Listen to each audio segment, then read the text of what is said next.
Buddy Cinephile Mike is here, and it is day 72 of Award Season Review Season 3. 97 reviews coming at you in 97 days, covering many of the films up for awards recognition this season. Now, as you know, some of the films, especially if you've been with me for a while, some of these films are still awaiting theatrical re-releases, maybe a re-release, it's a release, it's still in theaters. So all the information I'm providing to you, box office, critical response, predictions, nominations, wins, everything is current within 7 days of posting. And as always, these reviews are spoiler-free. Also, make sure you check out my website, cinephilemike.com, for lots of great award season content, as well as the Where Can I Watch It spreadsheet 2024 edition, where you can track the nods and wins for all of these films and so many more. So, we are in our 11th theme week, and this is a little bit more of the fun one because we take a break from the major awards flicks and we take a look at what some have deemed the worst films of the years. And we look at those that are nominated for the Golden Raspberry Awards, or more affectionately known as the Razzies.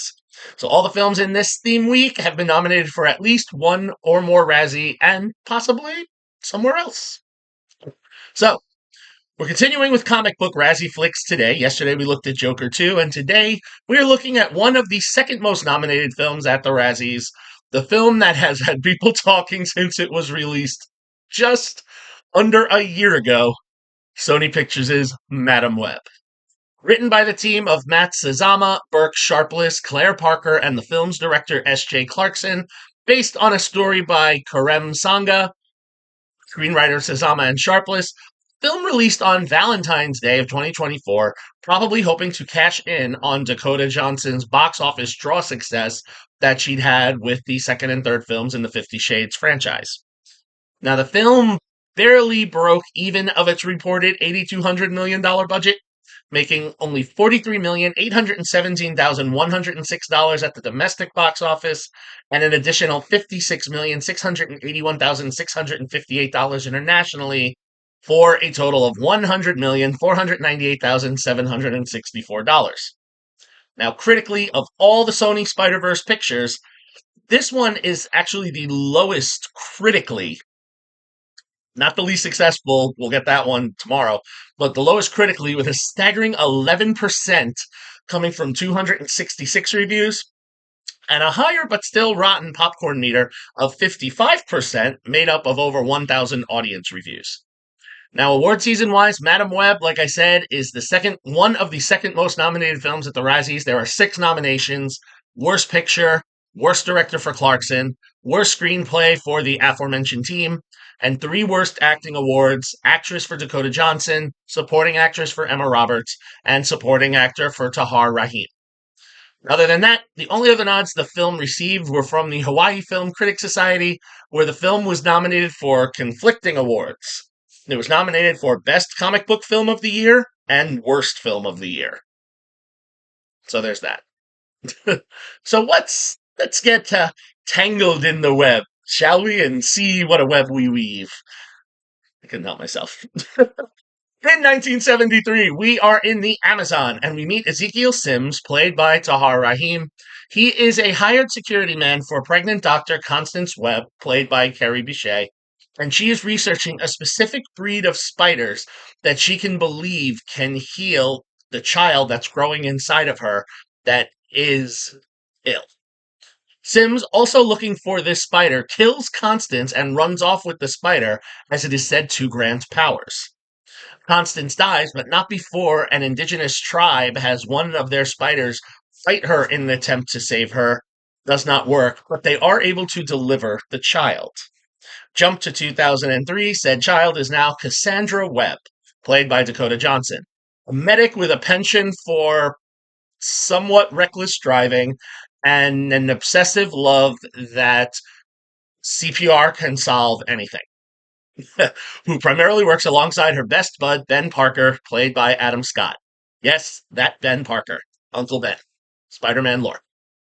One day, while on a call, Cassandra, or Cassie as she mainly gets referred to, accidentally gets trapped inside of a car that goes over a bridge and crashes into the water.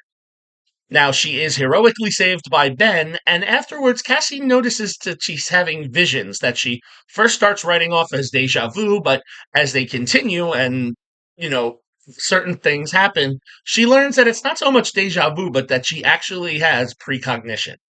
And she starts to see visions of a man in a head to toe black costume attacking three young women. Now, the women in question, Julia Cornwall, played by Sydney Sweeney, Anya Corazon, played by Isabel Merced, and Maddie Franklin, played by Celeste O'Connor, these three are destined to have a future that will put them in direct conflict with the man from the Amazon, yes, you guessed it, Ezekiel Sims, who has some of his own powers from interacting with the spider he stole 30 years ago. Through a series of events, Cassie will come to save all three girls, and the four will have to save themselves from Ezekiel and his computer hacking associate, Amaria, played in all the glory of I'm the Woman in the Chair by Zosia Mamet, who is constantly hacking the early 2000s GPS technology to track our quad of, my apologies, I can't think of a better description for them, our spider women. As Cassie gets deeper in, she will see the connections that she has to these girls, Ezekiel, and several others as she becomes who she is destined to be. All right. Upon first view, I did not think the film was as bad as people made out to be. But after an additional viewing and some time to sit with this film, not strong. But I will say this. I think it's much stronger than last year's Morbius. Or I should say, now it's almost 2 years ago, Morbius. My problem with Madam Web is that they tried to do some interesting things. They kind of played with that paranoia of the technology at the turn of the century in a post 9/11 world. They attempted to set up a franchise for, these female fronted Spider Verse films with the other three. But this script that reportedly went through so many drafts and so many writers, as I listed from a story by so many people, that even in interviews, the cast said that they weren't quite sure what the finished product was going to be. It tried to do too much. And also, it was filled with laughably awful dialogue that, to be honest, give the cast who are nominated for these worst awards, don't nominate them. I get the screenplay. I mean, give them their due. They're delivering lines like, the best thing about the future? It hasn't happened yet. Or, he was in the Amazon with my mother when she was researching spiders right before she died. Or, believe me, it's a good thing you had no idea today was the day you were going to die. This is unfortunate that first time feature film director Clarkson, whose resume prior to this only included television, was tasked to move this piece along. We know that superhero and big action films can be difficult. Perhaps, and while I respect female directors and I love the fact that we don't get enough nominated, I feel maybe she wasn't given enough support. Could Madam Web have maybe worked better as like a limited series instead of a movie? Because there were too many threads or webs that they tried to spin together that just didn't hold. So that said, I think we need to point the fingers at the respective places. Technically, the film had some attempts at some interesting visual effects, though they weren't that great. It looks like this film might have also been made in 2003, but we've become beyond that. So look, I can maybe get behind the picture nod because holistically not great. I can definitely get behind the script nomination. I mean, the screenplay's all over the place, which by extension, yes, includes director Clarkson because she did have a hand in the screenplay. But let's leave the acting alone.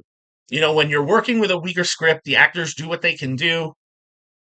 Also, nominating Roberts is a little weird because her total amount of screen time is so minimal. There's two scenes it's not even worth bringing into the conversation, to be fair to her. Madam Web, though, look, here's the thing. It'll be interesting to see if this film, kind of stands the test of time because it's reaping such ire that maybe it will become one of those camp classics that people love to watch because it's so bad that it's good. I'm looking at you, Howard the Duck. So there are those films that exist. Time will tell. Honestly, look, this film is much more watchable for me than some of the one-star films I've seen. So Madam Web gets 2 stars for me. Now, if you haven't seen this one yet and you're curious, you can catch Madam Web streaming exclusively right now on Netflix. All right. So we're moving right along with Razzie's week. We are 72 films down with 25 to go. As always, if you like what you heard here, please click the subscribe button, like the channel, spread the word, share the videos, bring more people into the conversation. You can follow me, Cinephile Mike, on all social media platforms, then on Letterboxd. Again, find lots of great information on my website, cinephilemike.com. All right, everyone. Until next time, this is Cinephile Mike saying take a break and watch something new.